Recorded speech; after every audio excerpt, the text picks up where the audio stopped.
Hello guys, আসসালামু আলাইকুম। কেমন আছেন? আশা করি ভালো আছেন। আজকে আমরা বানিয়েছি ইফতারের জন্য সবচেয়ে মজাদার ও সুস্বাদু আইটেম চিকেন ডোনাট।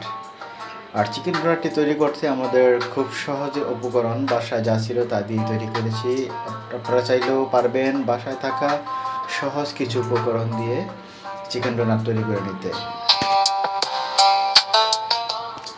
আমরা নিয়েছি চিকেন নিয়েছি কিছুটা, এটাকে কিমা করে নিয়েছি ব্লেন্ডার করে। তার সাথে নিয়েছি আলু সেদ্ধ করে ভালো করে মিশিয়ে নিয়েছি যাতে ভিতরে দানাদার না থাকে। তারপরে দিয়েছি পেঁয়াজ কুচি, সাথে দিয়েছি মরিচ কুচি, ধনিয়া পাতা এবং সাথে মরিচের গুঁড়ো এবং শুকনো মরিচ তেলে তার কিছুটা গুঁড়ো করে দিয়েছি, জিরার ফাঁকি দিয়েছি। এই পর্যায়ে দিব কিছুটা স্বাদ মতন লবণ এবং লবণ দেওয়ার পরে আমরা এর সাথে যুক্ত করব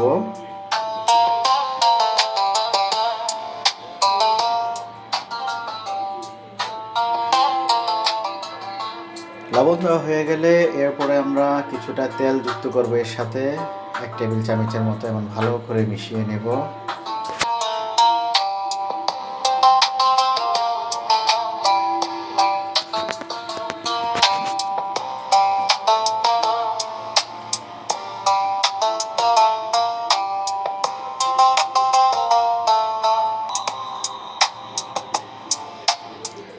আমরা স্বাদে এবং আলাদা একটা ফ্লেভারের জন্য 1 টেবিল চামচ ঘি দিয়েছি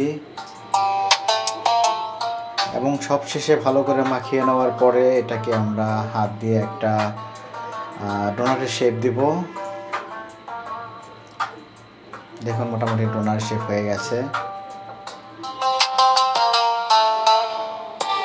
এই পর্যায়ে আমাদের ডোনাটের শেপ দেওয়া হয়ে গেছে সবগুলো। এখন আমরা প্লেটে সাজিয়ে রেখেছি। তারপরে আমরা এখন কিছুটা ডিম ভালো করে ব্লেন্ড করে নেব, ভালো করে ফেটে ডিমটাকে মিক্স করে নেব।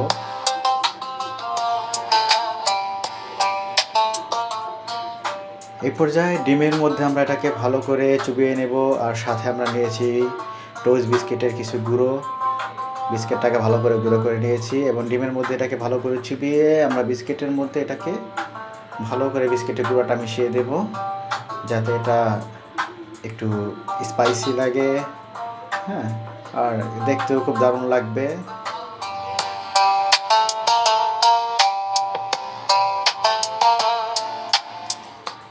মোটামুটি আমাদের হয়ে গেল বিস্কুটের গুঁড়ো লাগানো। এখন এটাকে গরম তেল চুলার ভিতরে গরম তেল করে এবং তেলের মধ্যে ফুটন্ত তেলের মধ্যে এটাকে দিয়ে দিব এবং তেলটা যেন গরম হয়, না হলে নিচে লেগে যাবে। দেখুন মোটামুটি আমাদের এটা রেডি হয়ে গেছে, কি সুন্দর একটা কালার হয়ে গেছে। সব শেষে বলবো খুবই সুন্দর একটা ফ্লেভার আসছে, দেখুন খুব ভালো লাগছে। আপনারা চাইলেও ঠিক এইভাবে তৈরি করে নিতে পারেন। আশা করি ভালো লাগবে। আল্লাহ হাফেজ।